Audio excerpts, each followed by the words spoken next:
Alright, masih barengan sama Raisa Solo Lovers ya di Ido banget, only on 929 FM Solo Radio, your famous and fashionable station in the city. Tapi kali ini di jam kedua Solo Lovers ya di jam 1, right? Raisa nggak sendiri karena ada Dr. Geizar AR, SPBS Spesialis Bedah Syaraf Solo Lovers, dan kali ini bakal ngebahas tentang stroke. Halo dokter. Halo Mas Raisa. Oke, agak deket mic dok. Oke, siap. Boleh ya. Boleh. Dokter apa kabar? Alhamdulillah baik. Sehat ya? Sehat. Sehat juga ya. Oke, dokter dari perjalanan dari manakah? Dari Muardi. Oh, janji. Oke. Agak panas ya, Dok ya? Ini agak mendung nih. Sekarang mendung ya. Makanya. Baru aja mendung. Iya, baru aja mendung makanya. Dari tadi kan panas banget ya, Dok ya. Oke, siang ini Solo Lovers tadi hola dok. Hari ini kita bakal ngobrol sama dokter spesialis bedah syaraf dan bakal ngebahas tentang penyakit stroke. Dan sekarang udah ada dokter Geizar AR udah gabung di studio barengan sama aku dan kamu Solo Lovers ya. Dan boleh dijelasin nggak sih dok kalau misal sebenarnya stroke itu penyakit apa dan seperti apa sih? Apakah berhubungan sama otak atau? Oh ya. Nah, monggo. Siap. Untuk stroke itu pasti sesuatu yang menyerang otak. Biasanya ada dua penyebab. Yang pertama itu sumbatan, yang kedua perdarahan. Jadi secara klinis itu kita dapatkan adanya kelemahan anggota gerak tubuh secara mendadak yang tidak kunjung baik lebih dari 24 jam. Itu pengertian daripada stroke. Oke, berarti apakah juga ini bisa dikaitkan juga dok dengan otak atau mungkin stroke itu tuh apakah penyakit yang mungkin masih dianggap mungkin orang-orang yang dianggap awam gitu atau bagaimana dok? Boleh jelaskan? Sebenarnya untuk penyakit stroke ini cukup banyak dikenal masyarakat sebenarnya ya, karena ini merupakan penyakit yang nomor 2 mematikan setelah serangan jantung. Oke. Cuman kebanyakan pada orang-orang itu banyak yang belum tahu cara menangani dan bagaimana respon terhadap orang yang kita dapatkan di sekitar kita dapatkan adanya stroke. Seperti itu sih. Oke, terus stroke ini sendiri dok, apakah ada jenis-jenisnya atau? Nah, monggo dijelaskan. Stroke ada 2 macam sih. Oke. Dibagi antara stroke sumbatan, pembuluh darah, otak, atau stroke perdarahan otak. Mungkin yang kita bahas kali ini lebih banyak tentang ke stroke perdarahannya ya, karena saya kan di bidang bedah syaraf banyak menangani untuk perdarahan itu. Oke.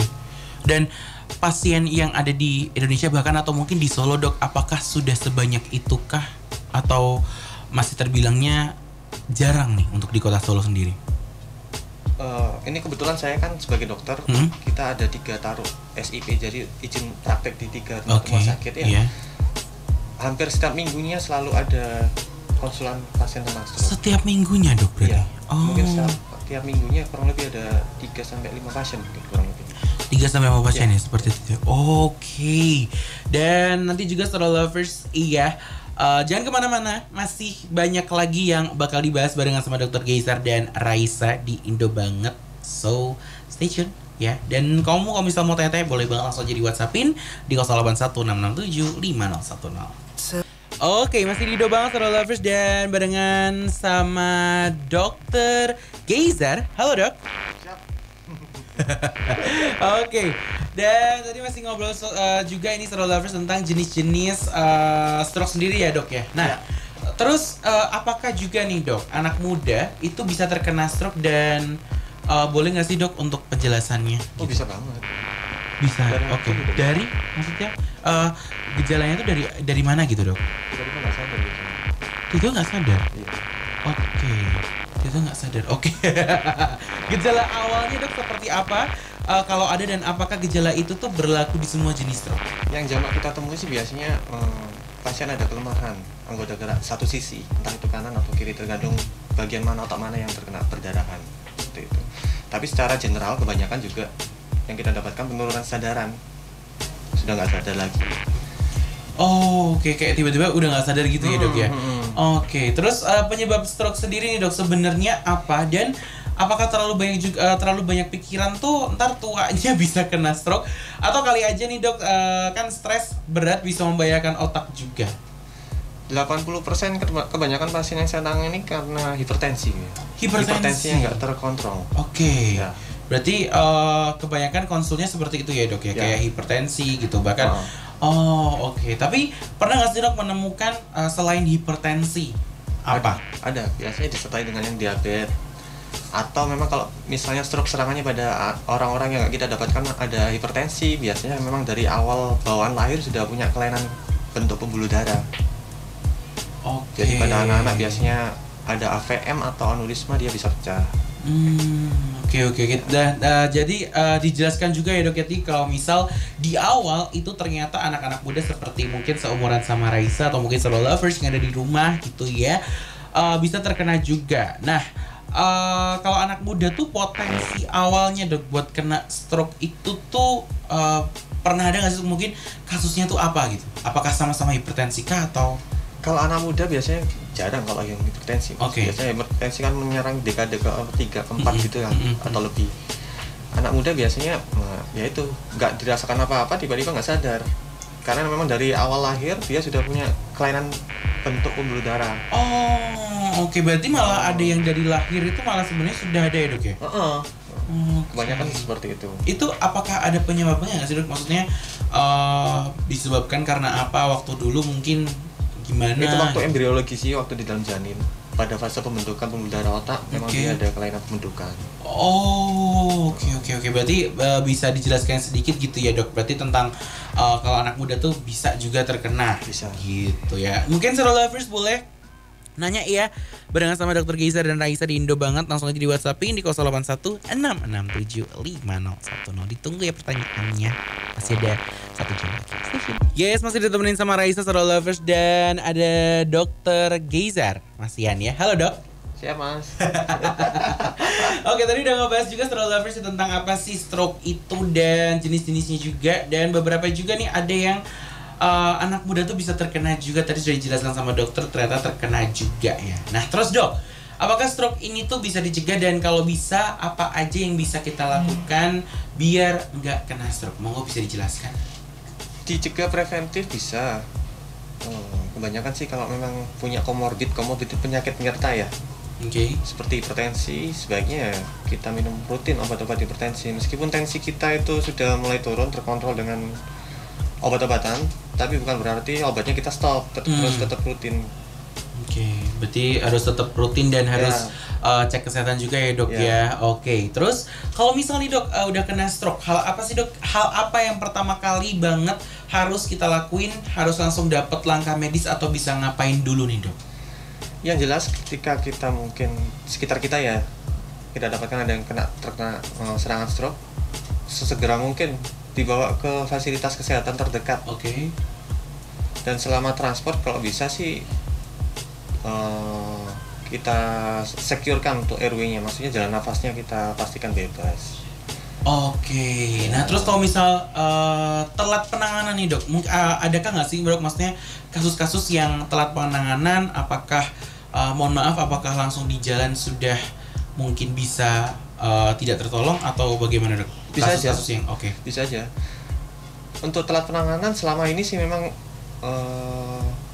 ada, nggak semua fasilitas kesehatan itu punya CT scan ya. CT scan itu adalah salah satu foto untuk menentukan memang benar ini adalah terkena stroke yang jenis perdarahan atau yang sumbatan. Salah satu modalitasnya pakai CT scan itu tadi. Dan nggak semua rumah sakit ada. Kadang-kadang ada beberapa pasien keluarganya terkena stroke, bawa ke rumah sakit tertentu, ternyata memang nggak ada CT scan, jadi akhirnya di-refer lah ke rumah sakit yang ada CT scan, dan itu kan perlu waktu. Ya juga ya dok ya. Berarti semakin cepat ditangani semakin bagus outcome-nya. Sebenarnya seperti itu. Berarti kalau misal amit-amit ya dok ya, kalau misal dari mungkin dari keluarga Stroke Lovers atau gimana, mungkin harus langsung tahu di mana rumah sakit yang menyediakan CT scan tersebut ya dok ya. Jadi kayak biar penanganannya tidak 2 kali gitu ya dok ya. Nggak buang waktu juga gitu ya. Dan dari tadi Stroke Lovers ya udah ngebahas juga tentang stroke bagaimana, terus kalau misal terkena seperti apa, dan habis ini bakal ada pencegahannya. So, stay tune, masih barengan sama Raisa di Indo Banget. Masih barengan sama Dr. Geiza dan Raisa Stroke Lovers ya. Halo dok. Hadir mas. Terakhir nih dok ya, tadi udah ngebahas juga tentang stroke itu apa dan penanganannya juga. Nah sekarang nih dok, semisal ada yang sembuh dari stroke terus benar-benar bisa langsung sembuh total, apa ada ngelewatin proses panjangnya juga dok? Apakah step by step juga? Ya, sebenarnya tergantung di mana letak posisi perdarahannya mas. Ya itu yang pertama. Terus yang kedua tergantung kondisi klinis saat sebelum ditangani, maksudnya Oke. belum dilakukan tindakan operasi. Semakin kondisinya baik, recovery juga akan semakin cepat. Seperti itu. Apakah ada yang bisa benar-benar 100% kembali normal? Dok. Nggak ada. Oh. Nggak ada.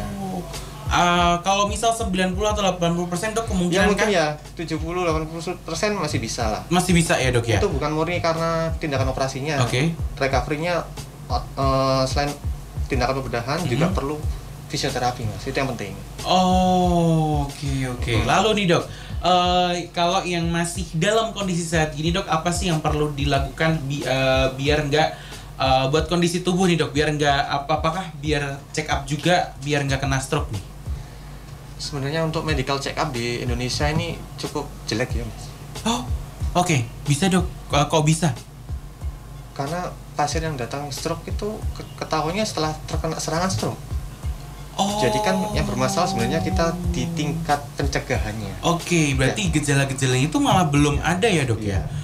Beda sama di luar. Waktu itu saya pernah beberapa kali keluar, itu semua pasien yang dilakukan tindakan operasi, misalnya pada anak-anak muda ya, itu kelainan pembuluh darahnya sudah ditangani sebelum dia pecah.